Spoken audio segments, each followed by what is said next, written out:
तो वहीं देहरादून में दरअसल चुनावी हलचल के बीच कांग्रेस नेता हरीश रावत ने एक बड़ा बयान देते हुए कहा है कि कांग्रेस पार्टी स्वभाव से ब्राह्मण है।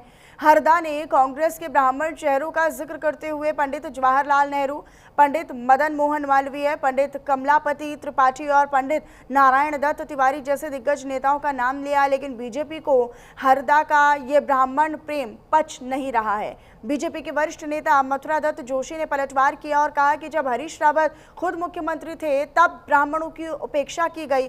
कांग्रेस ने तो बीते वर्षों में बीते सालों में ब्राह्मणों को टिकट तक देना वो भी सही नहीं समझा। हरीश रावत के इस बयान से साफ है कि कांग्रेस अब ब्राह्मण मतदाताओं को साधने की कोशिश कर रही है, लेकिन बीजेपी इसे महज चुनावी दिखावा बता रही है।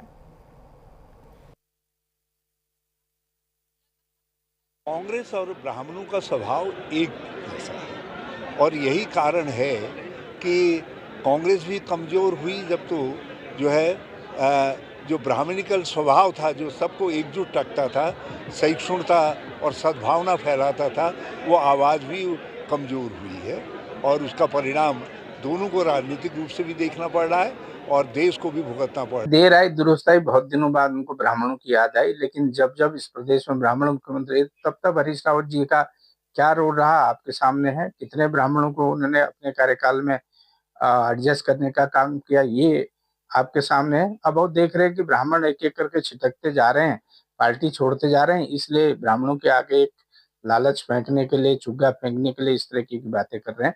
कांग्रेस में ब्राह्मणों का कोई स्थान नहीं है।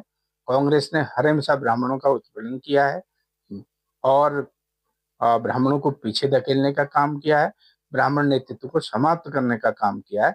अब हरीश रावत जी को याद आ रही, चलिए अच्छी बात है, उनको कम से कम ब्राह्मणों की याद तो आई। और फिलहाल यहाँ पर बुलेटिन में रुक रहे हैं एक छोटे से ब्रेक के लिए। ब्रेक के उस पार भी खबरों का सिलसिला जारी है।